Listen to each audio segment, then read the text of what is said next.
2장에 4인데요. 4는 뭐 이제 시베리아 횡단 철도에 대한 이야기. 그러니까 유럽 유럽의 끝 유럽의 서쪽 그 상트페테르부르크에서 이제 블라디보스토크까지 이어지는 시베리아 횡단 열차로 시작해가지고 그 시베리아 횡단 열차가 이렇게 횡단으로 이렇게 이어지는데 그게 또 막 가지들이 나면서 이제 그 전 세계적으로 뭐 네트워크가 약간 형성되는 그런 이야기가 이제 4에는 있었던 것 같고 5에는 여러 그 원주민 부족들의 뭐 관심이 많이 갔던 것 같아요. 음, 네. 이렇게 그 세부 내용 그냥 보지 않고 그 여기서 나왔던 그 이미지 위주로 그냥 보려고 하는데요. 이 블라디보스토크 역이에요. 여기가 블라디보스토크 역이 위에 사진이 블라디보스토크 역이고요.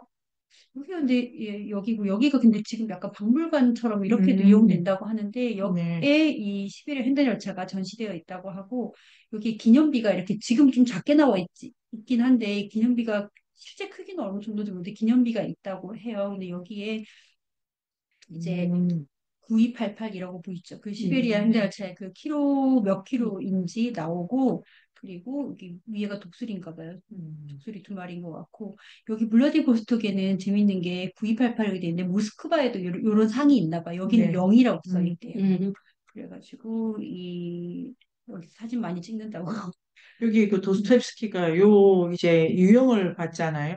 음, 그래가지고 무슨 정치적 사건이 연루돼가지고 요 기차 타고 이렇게 가다가 누가 거기서 이제 유형지에서 그 이제 형을 다 마치고 그 기차를 탄 사람을 만난 거예요. 거의 이제 저 도착을 요 거의 시베리아까지 와가지고 그런데 그 사람이 너무 돈이 없으니까 누가 이제 살러 가는 사람 나온 사람 마주쳤는데 막 나온 사람한테 돈 줄 테니까 내 대신 다시 들어가라 이랬는데 그 사람이 돈 받고 다시 들어갔어. 그걸 보고 도스토옙스키가 야, 이 시베리아 이거 도대체 어떤 인간들이 있냐 이렇게 경악하는 그 기차 안의 씬인가 그랬을걸요. 요 기차인가 보네요. 이게 7박 8일 걸린대요. 빨리 가네요. 까지. 근데 좀 더 비싼 거 타면 6박 7일 걸린다고 하더라고요. 아, 그래, 하루에? 아, 뭐, 걔는 빨리 가? 익스프레스야? 모르겠어요. 그런가 봐요. 그래요. 이제 시베리아 횡단철도인데요. 여기 보면은 처음 이제, 1930년에 이제 음, 이렇게부터 된 거는 빨간 거고, 음, 1930년 이전에 파란 선으로 이렇게 연결이 됐었는데, 여기는 이제 그 30년 이후는 지선이 됐나 봐요. 그러니까 주 네. 노선은 빨간 선이고요. 그리고 책에서도 나왔는데 보면은 동정철도라고 있어요. 이게 보라색이 이게 동정철도, 이게 동청철도라고 하는데 이제 책에는 정동철도라고 되어 있었던 것 음, 같더라고요. 어쨌든 이름이 조금 바뀌는데 이게 지금 여기에 보면은 훈툰이에요. 여기 중간에 이게 여기 요 보라색 음, 갈라지는 음. 부분이 훈툰에서 이렇게 이제 이렇게 오른쪽 블라디보스토크 여기가 네, 봤었는데 지금 기억이 안 나는데 사진을 좀 확대해 볼까요? 네, 요 가운데 점이 있네요. 퉁퉁. 훈툰 여기 네네네. 다롄 음, 다롄 여기 왼쪽에 밑에 끝이 다롄이라고 하는 곳이고요. 그리고 여기가 이 노란색, 그러니까 주황색 여기가 보면은 이쪽은 여기가 가는 부분이 또 아무르 아쿠츠크 철도라고 이렇게 또 지선이 또 가지가 나가는 게 있고 그리고 검정색은 뭐 아바칸 타이셰트 철도 그리고 여기 초록색은 그 바이칼 아무르 철도라고 해서 여기까지도 또 이렇게 이어지기도 하고 네 그런 것 같습니다. 그래서 이 대륙 횡단 철도가 이게 지금은 이거는 이제 지금의 상황인 것 같아요. 이게 시베리아 철도가 이렇게 초록색으로 있고 그다음에 여기 이제 보라색 여기가 만주 횡단 철도 그다음에 이제 또 몽골 횡단 철도, 중국 횡단 철도 해가지고 책에서도 이야기가 좀 나왔는데요. 이런 식으로 해서 이게 이렇게 시베리아 철도가 이어지고 그러니까 시베리아 철도가 어, 이게 모스크바에서부터 이렇게 그 블라디보스토크까지 이어지는데 여기 모스크바에서 또 다시 여기 유럽 쪽에 철도하고도 다 이어져 가지고 시베리아 횡단 철도는 이제 여기 블라디보스토크에서 모스크바까지 이어지잖아요. 그 중국 횡단 철도를 그 여기 예카테린부르크에서 또 갈아탈 수 있고 이렇게 다 연결이 이제 그 시베리아 철도로 이 갈라지는 이렇게 그 모이는 부분에서 만나는 지점에서 시베리아 횡단 철도를 다 갈아탈 수 있게끔 이렇게 해서 연결이 되어 있는 어마어마한 상황이고요. 이제 이 길이 뭐 책에서 보면은 왼 그 초원길 그 음, 초원길이 이렇게 오른쪽에 시베리아 그러니까 러시아의 동방에 이제 이렇게 나아감으로 인해 가지고 오른쪽 시베리아까지 이제 초원길을 러시아가 만들었다라고 이야기 나오는데 앞에 그 유나 쌤이 이렇게 해주신 이 모피의 길이 기존에 있었던 거죠. 이 길을 따라서 간 건데 이 모피의 길이 다른 제가 유튜브 이렇게 영상을 보면서 알게 된 건데 이게 그 강을 따라서 러시아 거기 시베리아 이쪽에 있는 걸쳐져 있는 강을 따라서 이 모피의 길이 이어졌다고 하더라고요. 여기가 이제 그 타이가 지역이고 해가지고 이렇게 이동하기가 쉽지가 않잖아요. 근데 이게 어떻게 갔냐 하면은 여기가 이렇게 뭐 이 러시아의 이 대륙이 이렇게 그 러시아라고 해야 되나 여기가 이제 뭐 유럽하고 아시아하고 이렇게 같이 있잖아요. 러시아. 그럼 이제 우랄 산맥을 기준으로 왼쪽이 유럽, 오른쪽이 아시아라고 하는데 그리고 오른쪽에 보면 러시아의 그 제가 강 이름을 들었는데 강이 이제 큰 강이 두 개가 지나는데 오른쪽이 레나 강이고 왼쪽에 한 강이 있나 봐요. 그 강들의 지선을 따라가지고 이 모피의 길이 강을 따라가지고 이렇게 음, 왔다. 뭐 이렇게 척박한 어떤 그 환경에서 이동하게 된 게.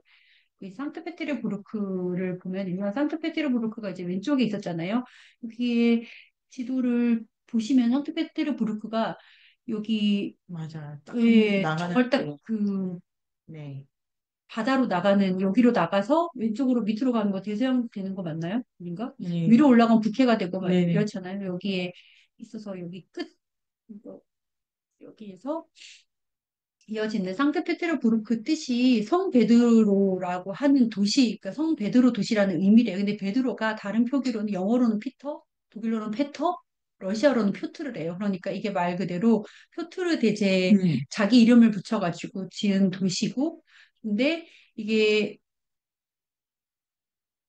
그래서 이 수도의 이름을 상트페테르부르크라고 하는데 이게 이제 그 러시아어로 하면은 상트페테르부르크가 아닌 다른 이름이 되나 봐요. 근데 여기에 그 외국어로 붙였다는 게 서유럽을 그만큼 동경하고 그 음, 서유럽처럼 되고 싶은 그 마음이 강하게 들어간 거라는 이런 설명 같은 게 있었고요. 원래 상트페테르부르크는 그 네바강 하류의 삼각주 늪지대였대. 그래서 사람이 거기 살지 않는 지역이었는데 여기를 이제 도시로 이렇게 만든 그 과정이 있었고 여기에 원래 이조라라고 하는 이조라족, 이조라인이 있었다고 하는데 이조라인이 이렇게 이런 모습을 한 사람들 이런 음, 사람들이었다고 해요.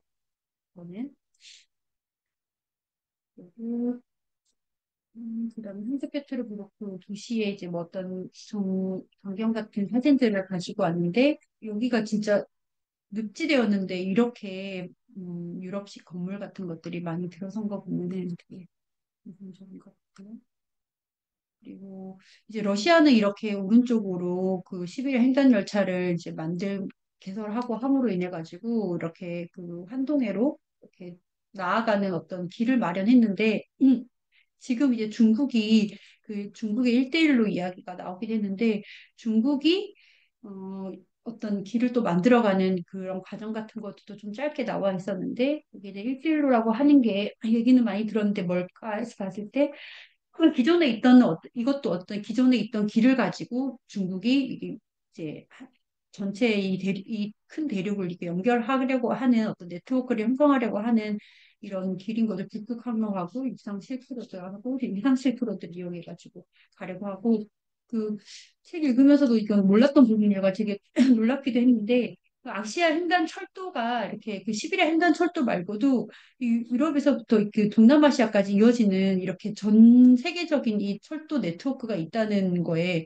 좀 놀라기도 했고 음, 이게 지금 북한으로 인해 가지고 끊어져 있긴 하지만 우리나라의 그 부산까지도 이어지는 그런 네트워크를 형성하는 네, 그런 거를 이제 사에서는 볼 수 있었고 그다음에 이제 오로 넘어가면은 그 데르스 우잘라랑 아르세니에프 이야기가 많이 음, 나오는데 그 데르스 우잘라를 책을 읽어서이기도 하고 되게 좀 많이 익숙했던 그 장면 같은 것들이 많았었어요. 그래서 음, 일단 아르세니에프 뭐 그 데르스 우잘라 책에 대한 이야기는 여기 보면은 여기 우리가 읽었던 부분에서 있기도 했었고, RSAF 박물관이, 여기 왼쪽에 있는 사진이 RSAF 박물관이 어마어마하게 크고 좋아가지고 되게 음, 놀랐는데, 저는 되게 그냥 작을 줄 알거든요.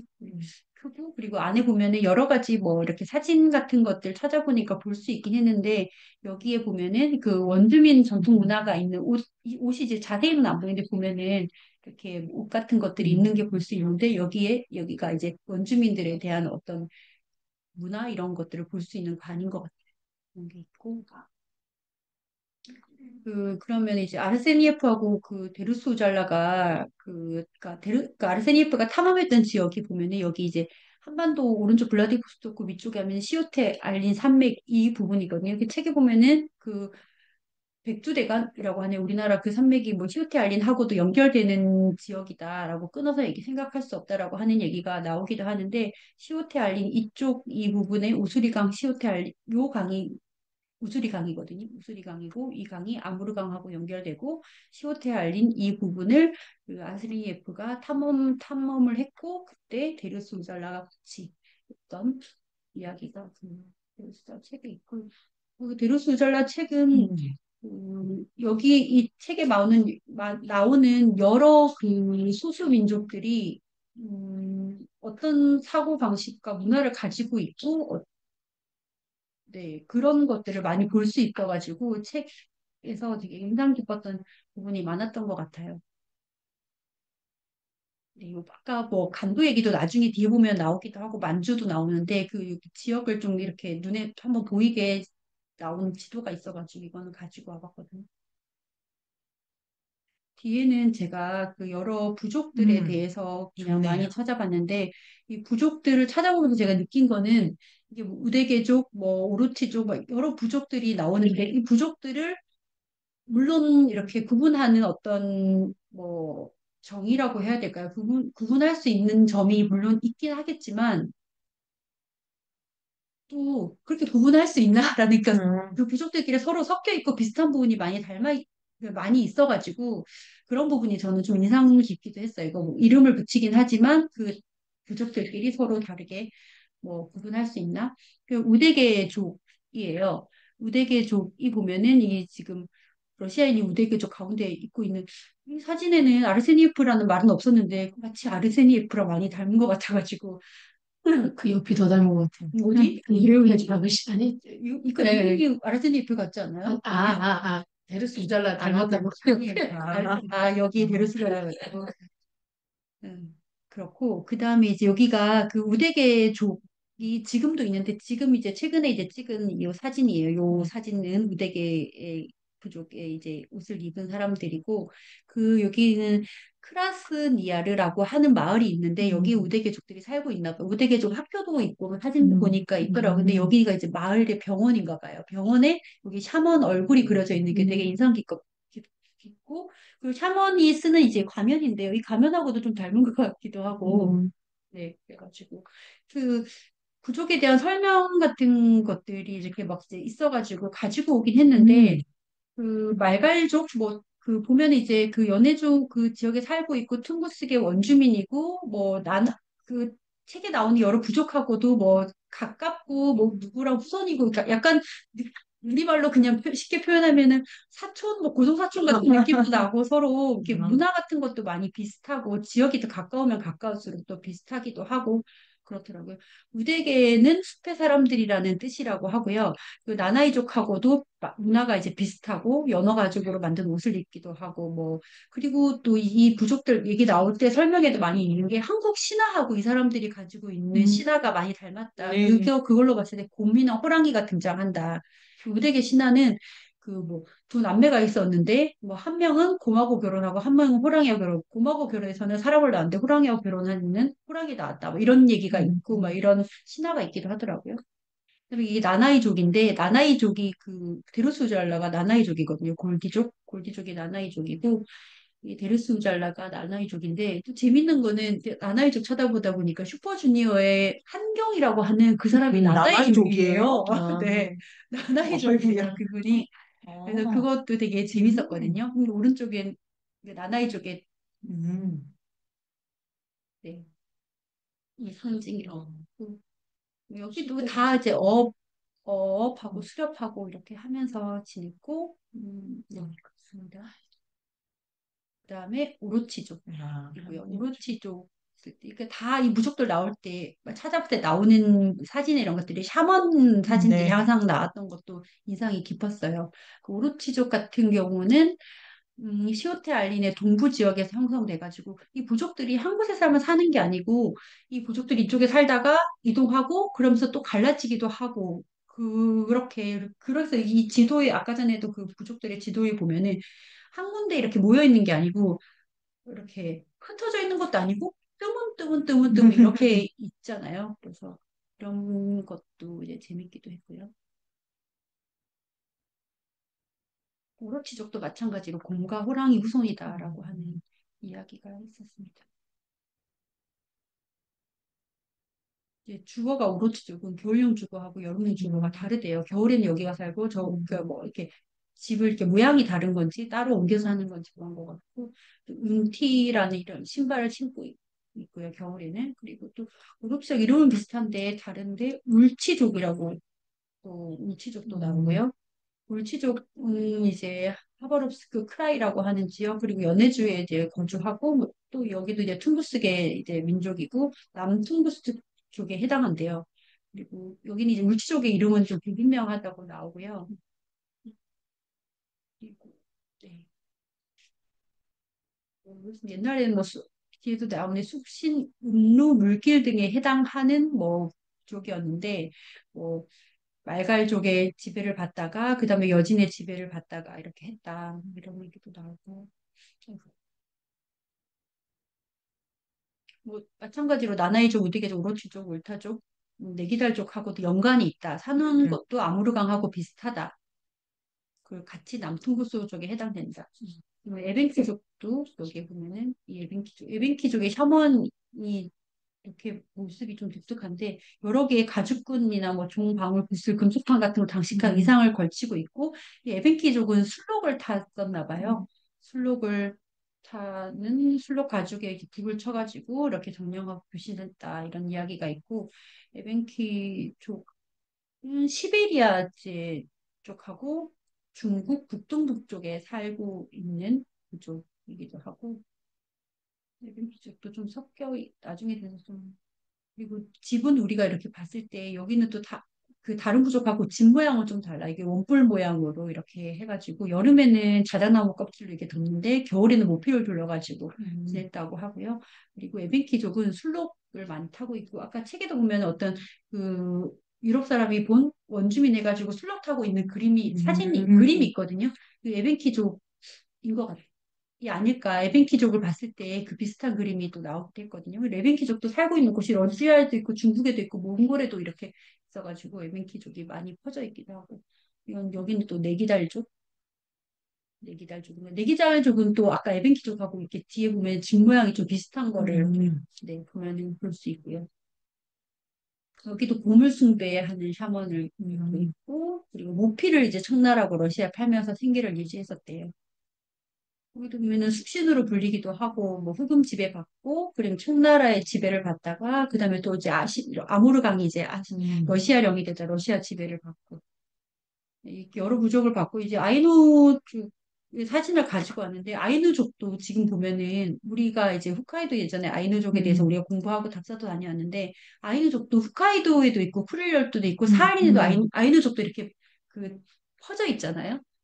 그런 거 보면서 그리고 이렇게 같은 아이누이지만 사는 지역에 따라서도 조금씩 다른 모습도 이렇게 띄고 있고 해서 같은 뭐 에벤키족, 아이누족이라고 해서 다 어떤 한 지역이 몰려 사는 것도 아니고 모습도 조금 다르고 이래서 그 무슨 족이라고 하는 소수민족을 부를 때 이름이 어떻게 이름 붙여지는지 이런 게 하나로 뭐 명명하기가 어렵다 이런 생각이 이제 책을 읽으면서 네, 많이 들었던 것 같아요.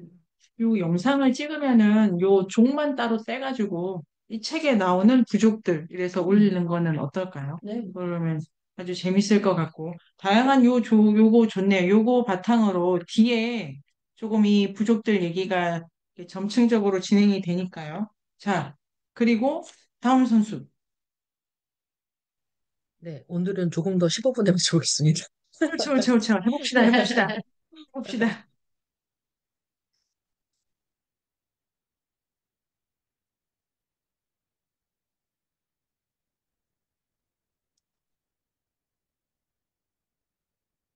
사진 네, 이미지만 저는 봐도 좋았어요. 네. 한동의 문명사에서 조선인의 북방 DNA를 이제 좀 얘기가 나오고요. 여기서는 조선인이라고 이게 단일민족이 아니다. 굉장히 북방계 그 DNA 유전자적으로도 북방계와 남방계가 섞여 있다. 뭐 이런 얘기들이 이제 혼합되어 있다라는 얘기들이 나오고요. 3장 제 발해의 동해 출고와 차창출해라는 부분에서는 한동의 루트로서의 일본어를 보면서 그 발해와 그다음 발해가 어떻게 이제 일본이 되게 중요한 교육을 많이 중심으로 했는데 어떤 영향을 서로 주고받았는지에 대해서 이야기하고 있습니다. 음, 네, 저의 질문은, 주강현 선생님은 왜 이제 영토 국가에 대항하기 위한 대응책으로 그 바닷길이나 또는 이제 다른 부분에서는 육로길도 나오긴 하는데 그런 길을 되게 강조했을까? 이 부분이 굉장히 이제 궁금했었고요. 뒷부분에 약간 그 도주선이라고 제가 표현하기도 했는데, 저희가 양극단으로 갔을 때 정말 틈이 없는 것 같은데도, 우리의 어떤 민족이나 다른 다양한 그 민족들이 그런 노선을 좀 발견하면서 살아가고 있었다. 약간 이런 느낌이 저는 이 장에서 조금 읽혀지기도 하는 부분이 있어서 뒷부분에 조금 더 살펴보도록 하겠습니다. 우선 조선인의 국방 DNA를 보면은 아까 초반에 말씀드렸던 것처럼 단일 민족은 아니다. 그러니까 북방계가 뭐 그 조사한 이후로 60% 정도 저희가 이제 포함하고 있고 한민족이 그다음에 40%는 또 남방계 성질을 가지고 있다라는 부분이 인상적으로 다가오고 있습니다. 그래서 우선은 만주와 시베리아 이런 부분에서 한반도로의 민족 이동과 문화가 전파된 것은 확실하다. 그래서 많은 부분을 차지하고 있다라고 표현되어 있고요. 시베리아 나나이족이나 그다음에 유카 기르족 등의 소수민족과 또 우리 역사의 부여, 고구려, 발해 어떤 그런 상고성의 연관성이 그 옛날 그 상고사를 보면은 연관성이 분명하다. 그 세르게의 오색천과 뒷부분에 사진 나올 텐데요. 여기 보면은 여기에 세르게의 이게 오색천 이 부분이거든요. 이렇게 세르게 오색천, 그다음에 여기가 이제 선앙당 저희 한국에 여기는 만주의 또 오보라는 것인데 각각의 뭐 이게 오보라는 게 덤이라는 뜻을 가지고 있는데 주변에 뭐 돌이나 뭐 이런 것들을 흙이나 이런 걸 쌓아가지고 그 위에다가 오색천으로 조금 이제 장식을 했다. 그런 이제 그런 것들이 이렇게 주체가 되는데 그리고 여기 솥대 모양 이게 보이시는 것처럼 이런 것들이 공통적으로 특성을 가지고 있다. 그런 거 앞에서 동전이나 이런 걸 통해서 던지면서 이렇게 좀 소원을 빌기도 하고 네, 이게 숭배 의식을 좀 치르기도 하였다 이런 부분들이 설명이 나와 있습니다. 그러니까 여기서 좀 주목하고 싶은 점은 우리가 연해조화의 분명한 천친연성을 가지고 있다라는 부분이 좀 저는 인상적으로 다가왔고요. 어, 여기 부분, 이 지도는 선생님들이 다 많이 이제 사용하셔서 연해주가 여기 러시아와 그 여기 이제 국경을 접하고 있는 연해주 부분이 여기, 그다음에 만주, 러시아. 여기가 북간도 주변이 이제 두만강에 가까운 쪽이 북간도, 그다음에 압록강에 가까운 쪽이 서간도 이렇게 좀 구분되어 있더라고요. 포시에트 같은 경우는 앞에도 이제 좀 설명하신 부분이 있는데 1920년 정도에는 포시에트에 한국인이 거의 17만에서 30명 정도의 인구가 거주하고 있었다라는 표현도 같이 있었는데 또한 연해주에서는 네, 그런 시기도 있었지만 37년에 보면은 이제 한국에서는 연해주가 점점 강제 이후에 점점 이제 우리의 관심이 조금 덜어지는 잊힌 땅이 되었다라는 설명도 이 부분에 같이 나와 있습니다.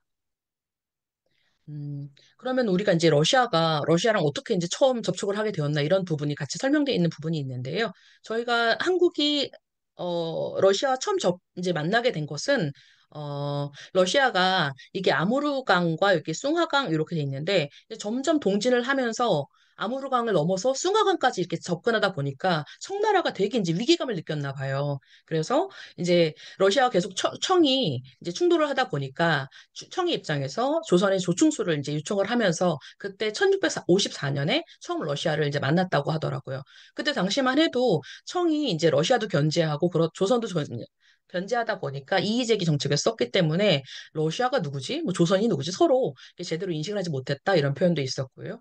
그다음에 18세기에 이제 카흐트 조약을 통해 가지고 조선 연행사를 통해서 사실은 그때부터 140년간 공식적으로 러시아와 교류를 하고 있었다라는 설명도 있습니다.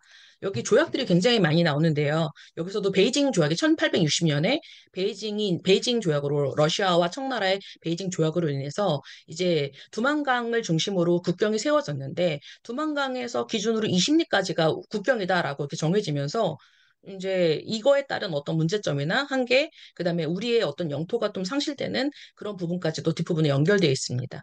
요거는 지금 이제 뭐 정토비 같은 경우인데요. 여기부터 여기까지가 영토를 구분하는 어떤 정계비 같은 것입니다.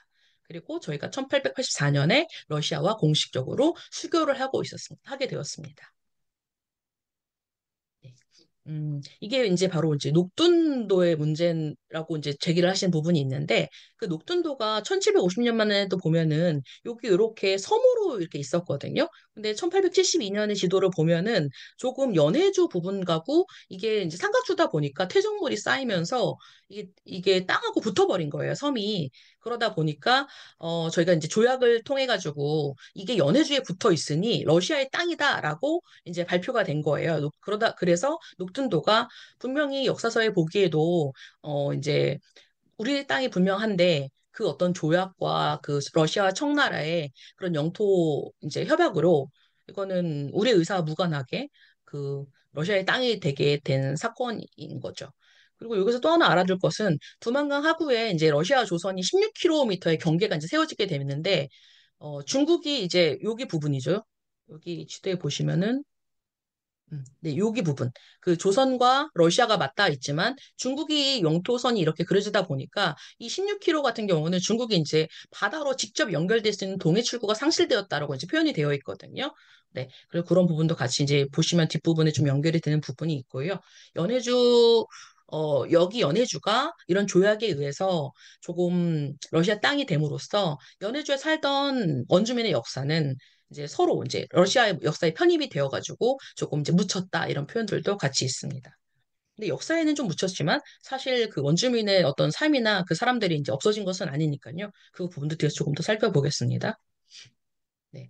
여기서부터는 이제 환동의 이제 그 루트로서의 일본로를 살펴보게 되는데 저희 나라가 이제 아무 반도 국가이다 보니까 한 면은 육지로 그다음에 세 면은 바다로 둘러싸이다 보니까 그럼 어떻게 우리가 이제 다른 곳으로 나아갔나라는 것을 봤을 때 반도 국가의 특성상 어떤 해양 출구는 뭐 저희 나라 같은 경우는 서해나 황해 쪽으로 가던가 아니면 동쪽으로 가던가 아니면 또 이제 나중에 이제 여기 부산을 통해 가지고 이렇게 나가는 방법이 있겠죠. 이런 서해나 동해 출구들이 있습니다. 그럼 이것을 살펴볼 때 우리가 어떻게 봐야 되냐면, 이제 주강현 선생님이 강조하시기로는 러시아의 동해 출구는 단기 지속의 그런 동진이 갑자기 짧은 시간에 일어난 일이다. 근데 그거 말고도 만주 권역의 다양한 종족들이 장기 지속적으로 동쪽으로 서쪽으로 다 이제 이동을 했다라는 부분을 이것을 우리가 중층적으로 살펴봐야 한다라는 부분이 이제 되게 인상적입니다. 그거의 하나로 몽골의 바닷길을 이제 이런 거와 연결을 생각해 보면은요. 몽골의 바닷길 같은 경우도 몽골도 사실은 이제 바다 바로 인접해 있지는 않지만 그러면 이분들이 연결을 통해서 어떻게 나갔냐면 두만강이나 동해로 가는 길, 그다음에 또 하나는 요동반도가 여기 그다음에 여기 다롄과 리순이 여기 저기 있거든요. 거기 쪽으로 나가는 그 두 갈래 길이 있었다. 그런데 이제 동해로 가는 길 같은 경우는 나중에 두만강하고 북간도랑 연결이 되기도 하고 여기 보시면 초록색이 시베리아 철도거든요. 시베리아 철도하고도 또 연결이 됩니다. 그래서 이렇게 연결이 돼가지고 하긴 하는데 여기 보면은 동북 삼성의 동쪽 길 출구가 막혔다고 하잖아요. 중국 입장에서는 동북 삼성이 여기 랴오닌성, 그다음에 여기 지린성, 그다음에 해룡강성 이렇게 세 가지가 동북 상성이라고 하더라고요. 이 지역들에서 어떤 출구가 동쪽으로 나가는 출구가 막혔기 때문에 여기서 나오는 물자나 자원 같은 경우가 이 부분을 이제 출로를 모색하기 위해서 이제 굉장히 나중에 이제 갈등 상황도 생기기도 하고 이제 그러더라고요. 근데 일단 국경에 의해서 이게는 일시적으로 이제 막혀 있는 거로 이게 이제 정리가 되어 있습니다. 요동 반도로는 동정철도랑 여기 이렇게 연결이 되어 있고요. 그다음에 발해와 항해로 가는 길로 이렇게 연결이 되어 있습니다. 여기서 하나 더 주목하시는 점은 그 우리 그 고대 선사 고대인들이 굉장히 월등한 이제 해상 능력을 가지고 있었다는 부분도 또 이제 나오기는 하는데요. 그러니까 해류도 이용했고 바람도 이용했고 또 밤에 야간 해상 이제 뭐 어류잡이 뭐 이런 것도 하면서 별을 관측하는 능력까지를 우리가 가지고 있었다. 그래서 그런 거 예로 뭐 역사서에도 이제 조금씩 나와 있는데 뭐 예라든가 동해매라고 불리기도 하는 그런 족속들이 나라의 복속이 되었지만 그 나라의 모든 것을 다 이제 그대로 따랐던 것은 아니라 활발한 어로 생활도 같이 동시에 영위하고 있었다. 그래서 이들은 4, 5세기 경에 어떤 어업을 독점하면서 중국에까지 그 매매 활동을 했었다라고 이제 이런 것들이 광개토대왕비에도 그런 부분이 설명돼 있었다고 하더라고요. 또 옥조와 음누인 같은 경우도 이들이 얼마나 이제 좀 운기가 있었나, 좀 용기가 있었나 이런 부분이 좀 설명되는 부분도 좀 있었고 황해술이 뛰어나다 보니까 연해 지방을 거쳐 북옥조도 공격했고 그다음에 일본과의 해상 활동도 이제 이루어졌다라고 표현됐습니다. 이런 기반들이 닥쳐서 나중에 고구려 발해가 어떻게 이제 정례적 지속적으로 일본노를 개발할 수 있었나 이런 것들이 다 기반이 되어서 이제 고구려의 어떤 그 그다음에 발해의 길들이 개발된 것으로 보고 있습니다. 네. 음, 그다음에 이제 구체적으로 일본어를 통한 그 발해 환동의 루트를 살펴보시면 좋은데요. 발해 같은 경우는 위치적으로 강하에 되게 연관되어 있었기 때문에 육로 회로가 두루 이용되었습니다. 이것들은 가나자와시에 있는 어떤 그 이제 도자기의 모습인데요. 이 도자기의 모습이 거기 이제 설명에 이게 한국에서 왔다라고 이제 설명이 되어 있는 부분이라고 하더라고요. 역사 박물관에 그렇게 설명이 되어 있대요. 그래서 이런 영향은 일본에 저희 뭐 도자기가 많이 이제 움직였는데 대표적으로 이거는 조금 다른 얘기지만 4, 5세기의 가야 토기가 이제 일본 스에키 토기로 이제 좀 모습을 바뀌었다, 영향을 주었다, 분명히. 이거는 뭐 좀 다른 얘기긴 하지만 조금 제창도 모양이 약간은 다르잖아요. 근데 스에키 토기 하면은 한국 영향을 받았다라는 것이 조금 공식적으로 이렇게 통용되고 있다고 합니다.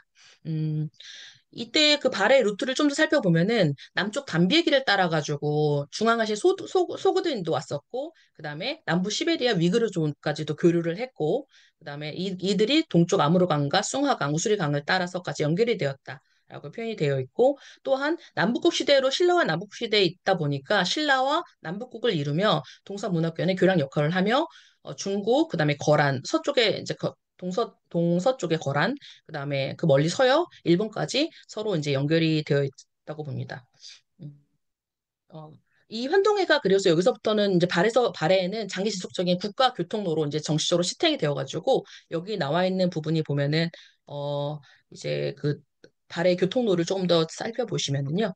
발해는 오경을 중심, 상경, 동경, 뭐 중경, 서경 이렇게 이런 5가지 오경을 중심으로 5개의 교통도가 발달이 됐는데요. 뭐 거란, 상경에서 거란을 하는 것은 부여에서 거란으로 이어지는 거는 뭐 여기 보시면 남해 신라도, 부여 거란도, 그다음에 장령 영주도, 용원 일본도, 압록 조공도 이렇게 5개의 교통도가 발달이 돼 있고 그중 이 중에서 특히 이제 용원 일본도를 우리가 좀 구체적으로 살펴보고 있습니다. 일본 바닷길은 크게 3가지로 염주에서 일본 혼슈의 서남쪽 여기 호쿠리쿠 지방이 있는데요. 여기로 연결되는 이 선이 가장 이제 많이 이용되었다. 다른 후쿠시선과 남해부선 같은 경우는 사실 한 차례만 시도했는데 기록상으로는 뭐 이렇게 큰 효용을 보지 못했는지 주로 염주에서 일본 혼슈 서남쪽에 이르는 곳에 많은 교류를 했다라는 기록으로 남아 있다고 합니다.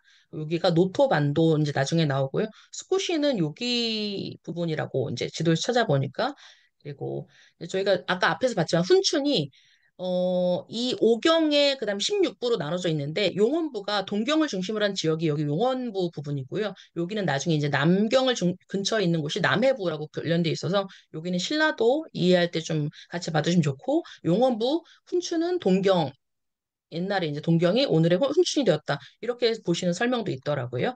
그래서 같이 보시면 될 것 같습니다. 네. 그, 그럼 이제 발해가 역사적으로 이제 중국이나 일본의 기술을 보면은 발해는 말갈족이 세운 나라다 이렇게 이제 일본에서도 말하고 있다고는 하는데 그거에 대한 약간 반박의 이제 의견들이 많이 기술되어 있습니다. 그 염주를 크라스케노라고 이제 지금 러시아식으로 크라스케노라고 말하는데 이거는 크라스케노 성의 모습을 위에서 본 모습이고요. 그 염주가 그 일본도의 거점 이제 항구가 되었습니다. 용원부에서 동남쪽, 그다음 포시에트만 아까 한국인이 굉장히 많이 거주했다는 곳이었잖아요. 거기 부분, 그다음에 후쿠이나 노토까지 연결되는 이런 일본로를 따라서 이제 교류를 이어갔었고요. 그래서 위치는 뭐 부두만강에서 60km, 블라디보스크에서 한 200km 정도 거리에 떨어져 있는 곳입니다. 발해에서 일본까지의 그 크라스키노 성을 중심으로 약 35회에 걸쳐가지고 일본과의 교류를 이제 이어갔고요. 출토 유물로는 도자기가 역시 많았고 또 8세기경의 중국 동전도 이제 출토가 됐다고 하더라고요. 그리고 아시아계 유물이 출토된 것으로 봤을 때, 아, 여기 소그드 인도 상인이 거주했구나라고 추측하고 있습니다. 네. 이거는 이제 위에서 본 그 지금 터의 모습인데요. 여기가 이제 크로스키노 염주성 같은 경우가 이게 사찰의 모습을 재건한 모습이거든요. 근데 사찰하고 성이 같이 동시에 있어서 그 이제 후에 개발하시는 이거를 이제 발굴하시는 분들이 사찰 복합체라고 이렇게 표현을 하시기도 한다고 하더라고요. 그러니까 이게 불교의 사원이고 그러다 보니까 이건 이제 불교가 되게 국교로서 이제 중심점을 잡고 이제 성을 이제 건립했다라는 데 의미가 있고 이 부분은 오히려 이 성이 이제 세워진 것은 뭐 그 조사로는 사실 발해 시기에 세워진 게 아니라 고구려 시기에 세워졌다라는 또 그 의견도 있다고 합니다. 그리고 여기가 이제 그 절터의 모습이고 이건 금당의 모습. 여기서 이제 예배를 드리고 약간 숭배하던 곳이죠. 근데 재밌었던 것은 이 터가 이 성의 제일 높은 위치에 있었다고 해요. 그래서 처음부터 이걸 지을 때 그러니까 성을 중심에 놓고 이 성을 구성했다라는 설명도 같이 있습니다. 그래서 이 터전 건축 양식이나 그런 것으로 봤을 때도 고구려를 계승했다라는 설명들이 네, 나와 있습니다. 네. 이제 인종으로 들어가는데 여기서 이제 발해 그럼 인종을 어떻게 볼 것인가라는 부분이 이제 나오기도 하는데 발해사의 수수께끼라고 하더라고요. 이제 말갈족을 우리가 어떻게 이제 설명할 것인가 이렇게 말하는데 그 발해 구성원을 보면은 퉁구스어 종족인 다수의 말갈족과 고구려인 그다음에 몽골어 종족인 시리아 거란 그리고 아이누족까지가 이렇게 포함되어 있는데 아까 선생님 말씀해 주신 것처럼 어떤 송말부, 흑수부, 불열부, 워리부, 백산부 이런 이런 그 종족들이 나중에 후에 나나이족, 우데게족, 울치족, 만주족, 퉁구스족의 직접적인 조상이 되었다. 또 하나 볼 것은 바레이족이 현재 또 이제 만주와 몽골의 그 직접적인 조상이 되었다라는 부분이 있어서 이게 순환적 의미를 생각해도 될까라는 뭐 개인적으로 이제 생각해 보기도 했고요. 그 여기에 또 아까 진진샘 사진에 본 거가 아르세니프 박물관에는 되게 유물들이 정말 복잡하고 다양하고 층위와 여러 편년으로 되어 있다. 그럼 이게 의미하는 바가 뭘까? 정말 민족과 뭐 언어와 문화가 섞여 있는 공간이었구나라는 것을 이제 좀 볼 수 있습니다. 그 환동해를 기반으로 살았던 종족이 얼마나 이제 되게 구성이 다양했는가를 볼 수 있는 지점이기도 합니다. 이게 발해사는 기록을 살펴보면은 발해사의 이제 그 말갈의 선조로 숙신하고 음누라고 이제 보통 생각을 하고 있었는데 근데 기록된 거에 보면은 그 말갈족이 이런 숙신한 음누가 살던 그 어떤 설명보다 더 범위가 광범위하고 상세하게도 기록될 뿐만 아니라 이렇게 이제 나와 있는 와중에 그 일본 사람이 이제 쓴 유치국사라는 책에 여기가 이제 문제가 되는 점이 이거라고 하는데 모든 마을이 말갈부락이다라고 이렇게 서술돼 있다. 근데 이것은 이원론적 주민 구성론이 이제 문제가 된다고 합니다. 이거는 그 이제 책의 설명에도 대부분의 사람들은 말갈부락이고 그다음에 이제 그 사인들이 그 뭐 추장이 되거나 그 마을에 뭐 이렇게 좀 우두머리가 되었는데 그 사람들이 거의 없었다라는 어떤 이원론적으로 네 이제 인종을 구분하는 그런 문제가 발생했습니다. 근데 이러한 기술은 어떤 문화적 우월감이 표현된 역사 서술이다. 그러다 보니까 발해와 동해를 접했던 나라들을 이제 중국에서는 야만인으로 규정하고 있었잖아요. 그래서 그렇게 규정된 사례인 것 같다라고 설명이 되어 있습니다. 그리고 이게 왜 이제 말갈죽이 왜 구분하기 어려운 날을 조금 보시면, 어, 고구려에서 이제 처음 발견된 게 말갈죽 같은 경우는 고구려가 백제와 신라의 어떤 이제 북벌을 침탈했던 말갈은 고구려의 요청으로 말갈이 등장을 했는데, 그러니까 신라에서 보기에는 이들이 이제 말갈로 생각을 했던 거죠. 근데 이들은 임진강 유역이나 일부 영서, 그다음에 원산만에 살았던 이미 동해안에 살던 거주했던 그 사람들이었고요. 통일 전쟁 시기에 또 한 번 등장을 하거든요. 한반도에. 그 말갈은 원래 만주 지역에 살던 그래서 이제 저희가 알고 있던 음루 물길 말갈이라고 말하거나 그다음에 어 그런 종족들이 오다 보니까 도대체 이들은 어느 종족이야? 라고 이제 약간 오차가 있었던 것 같습니다. 특히 또 말갈 같은 경우는 통일신라 이후에 이름이 이제 개서가 이제 됨으로써 더 이제 혼동이 온 거죠. 동해라고 그럼 동해가 말갈이야? 뭐 말갈이 맞아? 이런 좀 논란들이 있었던 것 같습니다. 근데 이제 선생님 설명으로는 말갈은 음루, 물길, 말갈, 여진, 만주족으로 이어지는 어떤 만주족의 조상임은 맞다. 이제 그렇게 설명하시면서 이게 시대에 따라서 명칭도 바뀌고 그다음에 이제 사는 모습이 지역에 따라서 변하다 보니까 어떤 한 종족을 딱 명확히 구분하기가 어렵고 그 섞이다 보니까 파악이 어려웠던 것으로 이제 좀 이해하고 있습니다. 네. 그래서 제가 제목을 한족의 하위사관에 대응한 도주선들이라고 보았는데요. 이제 이런 예시로 선생님 저는 이제 발해나 어떤 뭐 식혜의 길, 그다음에 뭐 기타쿠슈 스스키에 이르는 길 같은 경우를 예시로 좀 들어주셨는데 그 발해 같은 경우가 35회에 걸쳐 가지고 영원부에서 이제 이동하던 그 길 말고도 남해부 길이라고 있는데 이거는 기록상으로는 한 번만 이동했다라고 이제 나와 있는 길이거든요. 근데 이제 그 발해 당시에는 그러다 보니까 보조적 기능에 머물렀던 길이었죠. 하지만 이 길이 어 이제 시대가 거침으로써 조선시대에서는 이 남해부가 있던 그 장소가 어 함경도 해안가인데 거기가 상고시대에 우리가 연결돼 있었다. 숙신의 땅이었기 때문에 그 조선 사람들은 어떤 상고사로부터 계속 이어졌던 장기 지속화되었던 곳이다라는 것이 조선 사람들에게 내재되어 있었다고 합니다. 그래서 숙신, 고구려 여진, 고려의 족보를 가진 지역사로 파악을 해야 된다라는 설명이 되어 있고요. 기타쿠슈크 스쿠시에 이르는 길 같은 경우도 이제 이게 동해를 따라서 남행하는 어떤 전형적인 연안 항로인데요. 이거는 여기서도 기타큐슈에 당도한 이후 이 한 길만 있는 것이 아니라 뭐 육로를 통해서 가는 게 돼 있고 다시 돌아가지고 내해를 통해서 가는 이렇게 여러 길로 나뉘게 됩니다. 근데 이 길이 특히 인상적인 건 동해 이런 연안 항로가 20세기까지도 고스란히 이어져 있음을 네, 알 수 있다고 합니다. 또 하나 식혜길은 신라도라고 하는데 발해가 이제 신라하고 사실은 신라하고 국경을 마주하면서 되게 막 이제 막 뭐 싸우기도 하고 그다음에 융합되기도 하고 뭐 이런 부분이 있었잖아요. 그래서 그런 거를 그냥 일방적으로 좀 갈등이 있었다 이렇게 생각하기보다 발해가 신라 교류하기 위해서 이제 공식 교통로가 되었다라는 어떤 소통의 근거지이기도 했다라는 해석도 좀 필요하다. 그리고 분명히 동해 문화 형성에 기여를 분명히 하였다. 이런 설명이 같이 나와 있습니다. 식혜라는 것은 이제 생선하고 쌀하고 합쳐서 삭혀가지고 만든 어떤 음식인데 그런 식혜 문화가 함경도에서부터 경상도 부분까지 다 공유되고 있다는 점으로 그걸 예를 드셨습니다. 여기서 제일 이제 이 부분에서 제가 인상적인 것은 발해가 멸망한 후에도 동해 연안 항로는 사라지지 않았다는 지점이 굉장히 인상적이었는데 어떤 저희가 이제 영토 국가를 말하면서 국가의 존속에 따라서 민족이 그 인종이 나뉘고 뭐 문화가 나뉘고 이렇게 딱 구분될 것이 아니라 좀 연결성을 강조하는 부분 연결성을 강조하고 나 그다음에 그 지점과 하나랑 좀 정리가 잘 안 되고 있는데요.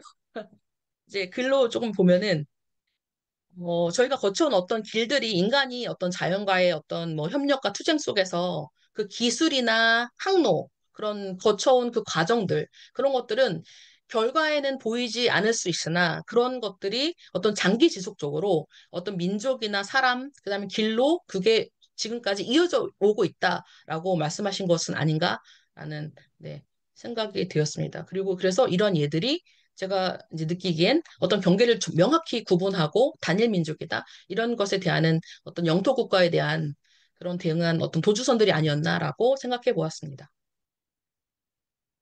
네. 자, 그러면은 오늘은 발표는 여기까지로 하고, 요 남은 시간을 토론이랄까, 많은 얘기는 못하겠네요. 깊은 얘기를 주고받도록 하지요. 네. 뭐, 발표하시면서 느끼셨던 것도 좋고, 마무리해볼까요?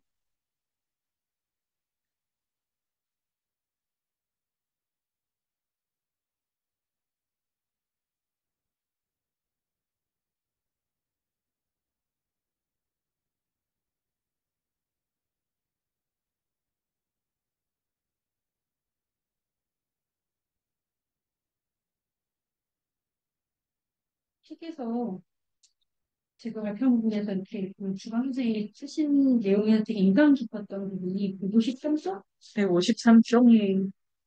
그 시베리아 철도를 이렇게 약간 묘사하는 부분인데, 네, 두 두 번째? 번째 문단 아, 중간에 보면은 철길은 고단한 육신을 누이듯이 유라시아 대륙을 향해 몸을 누이고 역전 뒤쪽으로는 동해의 푸른 물결을 남겨준다.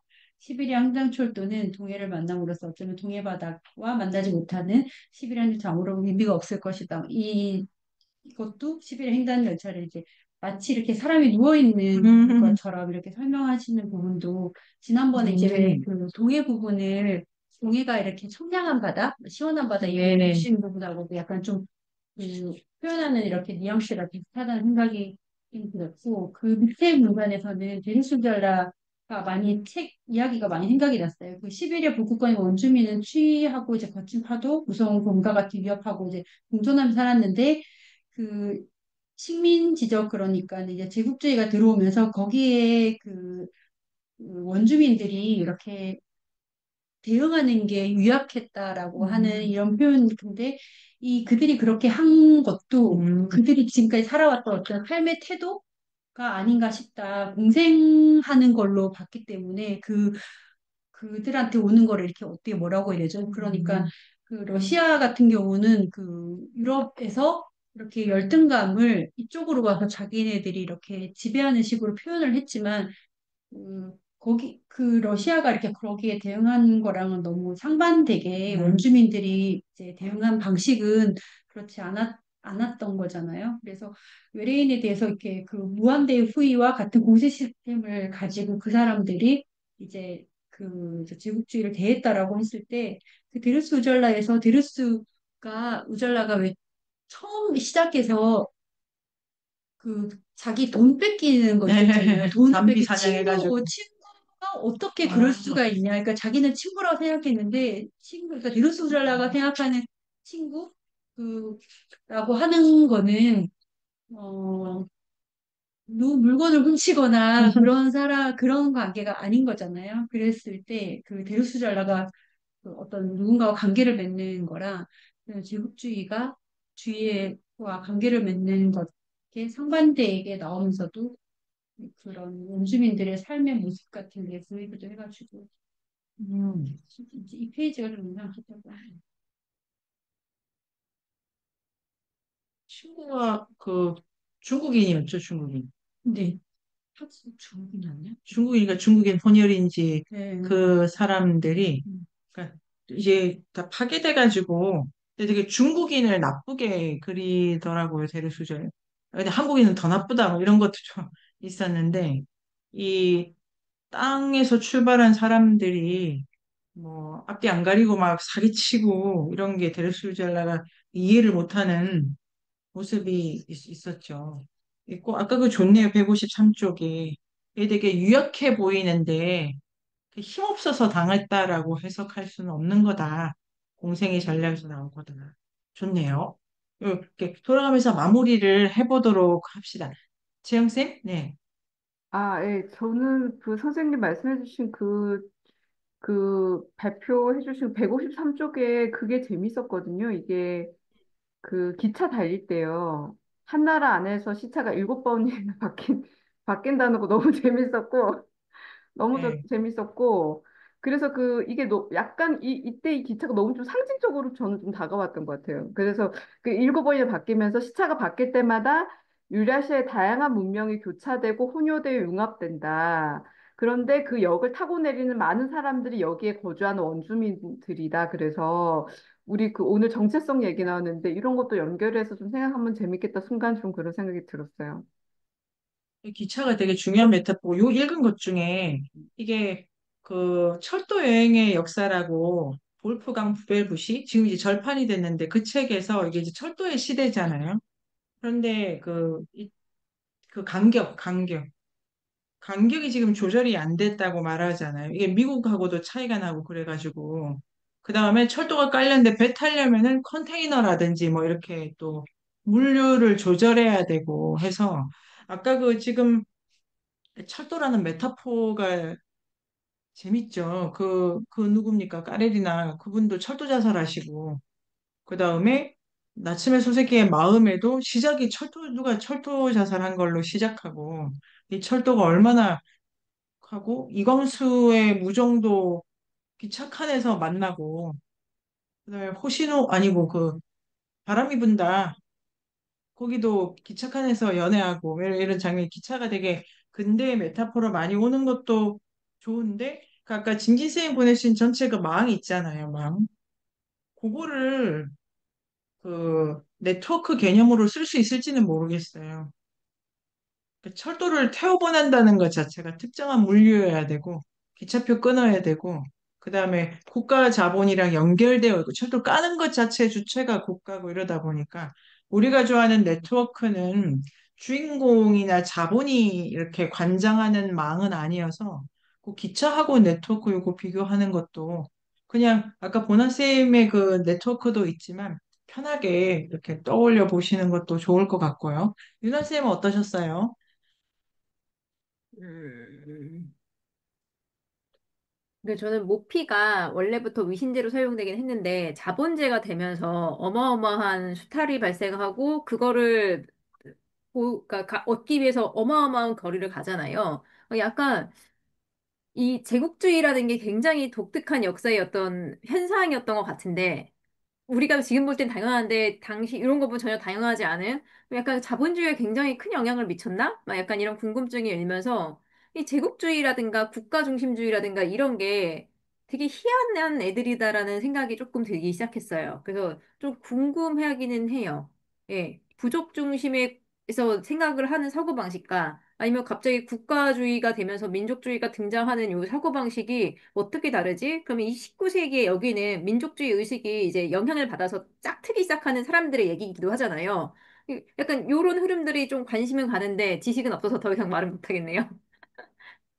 그거를 찾아보시면, 저기 우리가 찾고 이렇게 가게 되니까, 그런데 이 아까 이 부족들이 서로 어떻게 관계를 하는 거냐 중에 제가 지금 페이지는 못 찾겠는데 뭘 주고받았다는 얘기는 계속 하죠. 주고받았다. 근데 주고받는 물품을 보면은, 그리고 뭐 중세도 마찬가지고, 뭐 단위가 무슨 발해 뭐 이렇게 되더라 그래도 서로 주고받는 게 되게 사치제죠. 그러니까 뭐 위신제고, 여기 없는 건데 그 필수제를 필요로 하는 게 아니니까 교류 자체가 목적인데 아까 그 준하 쌤이 잘 말씀해 주신 것 같아요. 모피가 모피로 뭔가를 측정을 할 수가 있다. 그 동네 모피가 중요한 게 아니고 모피가 뭔가를 대리표상을 하게 된다. 그때 문제가 발생하는 모피가 돈의 단위처럼 쓰인다. 뭐 이렇게 되는 게 문제다. 그렇죠. 교류의 관계나 목표나 이런 게 바뀌는 건 모피 그 담비 중요한 위치인 것 같아요. 모피 마무리. 네. 저는 처음에 이제 그 시베리아 철도가 그 이 시베리아 철도를 그, 그 준설이라고 해야 되나요? 이거를 놓는데 그 국민들의 되게 희생이 막 네네네. 되게 이거 어떻게 이렇게, 그러니까 그것 때문에 되게 재정난도 심각했다고 네네. 들었고, 그리고 국민들도 막 힘들다, 뭐 이런 얘기를 들었었는데, 그래서 저는 이게 어떻게 민족주의랑 어떻게 연결이 될까, 막 이런 생각을 아, 했었는데, 막판에 이제 그 진쌤 발표 때 그 철로 있잖아요. 네. 러시아 전체에 막 퍼져 있는 이걸 보면서, 아, 러시아 사람들이 보면 그 철도 놓은 사람들도 되게 자랑스러웠을지도 모르겠다는 철도 생각이. 놓는 사람, 네, 놓는 그러니까 사람이 철도를 보고. 네, 그러니까 그 힘 네. 자체가 되게 힘처럼 느껴져갖고 이게 우리를 장악하고 우리가 장악했어 뭐 이런 느낌으로도 바라볼지도 모르겠다. 이게 러시아의 어떤 위상이라든가 이거랑 같이 연결될 수도 있었겠다라는 생각이 들어갖고 거기에 막 갈아 넣은 그 국민들의 어떤 그런 뭐 그런 것들은 보다 어, 다른 차원으로도 러시아적인 어떤 것으로도 이렇게 사람들에게는 보여졌겠구나. 그런 생각이 들었어요. 너무 되게 폭력적인 느낌인데, 네. 그렇죠. 그게 그 고대 국가 건설물이 되게 크잖아요. 피라미드. 거기 닦여 들어간 사람들은 자기를 뭐라고 느끼나. 음, 요 문제 되게 중요한 질문인데, 거대 건축에 동원된 사람들이 자기를 뭐라고 느끼나 중요한 부분 같고요. 음, 여기 이 부분, 그러니까 뭘 우선해 볼 거냐. 밥 준다는데 그럼. 근데 이 건설이 쉽지가 않을 거예요. 쉽지가 않은 것이 토목공사라지만 그 주로 중국인 노동자를 썼다고. 그러니까 지금 근대의 거대한 건축은 풀리 우리가 네네. 인천 갔을 때 이민사 박물관에 음. 그 감도 전시가 있었어요. 조금 오랑캐꽃이라는 잡지도 내고 조명이 원래 낙동강으로 아니 낙동강 경남에 있는데 아니고 간도 가셨네요. 그 그렇죠. 그들이 이제 자기를 뭐라고 느꼈을까 그런 부분이 이제 중요시 되죠. 건설의 주체는 또 다를 수도 있고. 그 어르신들 저는 그런 말씀 많이 들었거든요. 박정희에 대한 네네. 예찬할 때 네. 도로 얘기 많이 하시잖아요. 네네. 너무 쇼. 훌륭하시다. 그거 네네. 없었으면 어쩔 네네. 뻔했구나.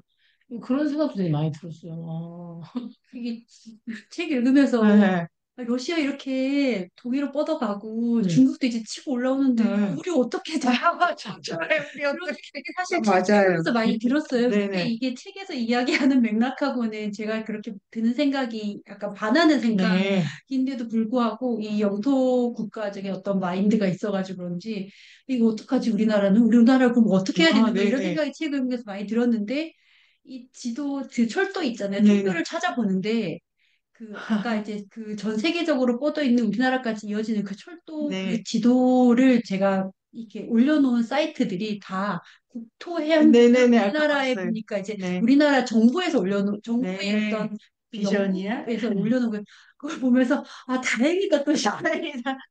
다행이다 싶은 거야. 아, 어, 우리나라도 술 썩고 있지는 않구나. 뭔가 연구하고 이렇게 어, 우리도 이렇게 어떻게 이 상황에서 대책을 마련을 그래도 나름대로 하고 있구나 드는 생각이 들었어요. 진짜 다행이라는 마음이 지금 올라왔거든요. 그래서 아, 이 마음은 어. 뭘까? 아까 비yon 쌤 그 네. 이제 과제하고도 네. 글하고도 생각해가지고 그러니까 그 한국인이라는 이 정체성이 이렇게 입에 박혀 있어서 쉽게 맞아요. 벗겨지지도 않는데 네, 나는 한국인인가, 바레인인가, 아, 뭐, 말가린인가, 뭐, 여러 가지 생각이 벨 스위잘라의 후예다. 아, 네. 아, 우리 아버지, 네. 아버지.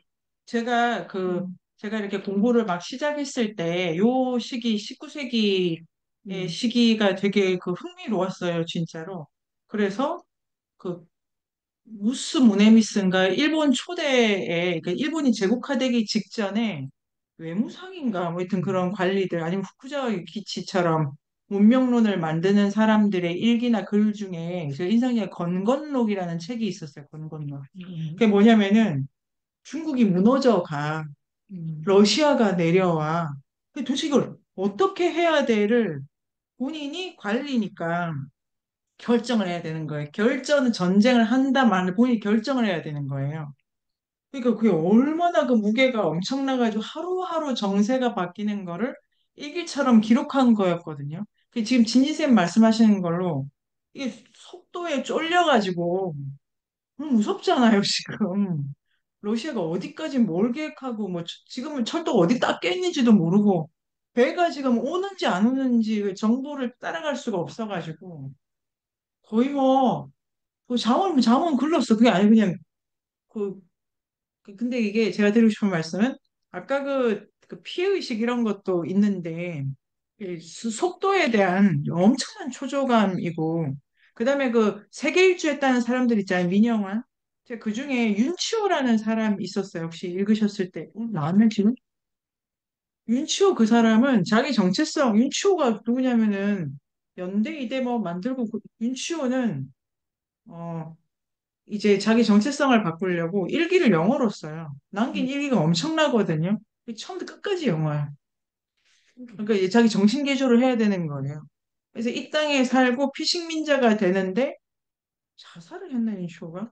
시신은 대단한 사람인데 천재인데 이제 자기 민족성을 이 안으로도 바꾸는 거예요. 그래가지고 뭐 영어 쓰 거기 뭐 정신분열하는 거죠. 백인이 아닌데 백인인 척 해야 되고 피식민자인데 중국 부인일걸요? 아, 복잡해. 그 중국 유학 가고, 일본 유학 가고, 미국 유학 가고. 근데 그 정신 세계가 이 안에서도 복잡한데, 이 속도에 대한 그 초조함, 이 지금 아까 말씀하신 거, 그게 이제 무섭다. 기차는 그걸 훨씬 더 가시화시킨다. 이래서 다음 주에 이제 남은 부분도 하고 그 다음 인류학의 숲으로 초대합니다. 인문세닷컴에서 만나요.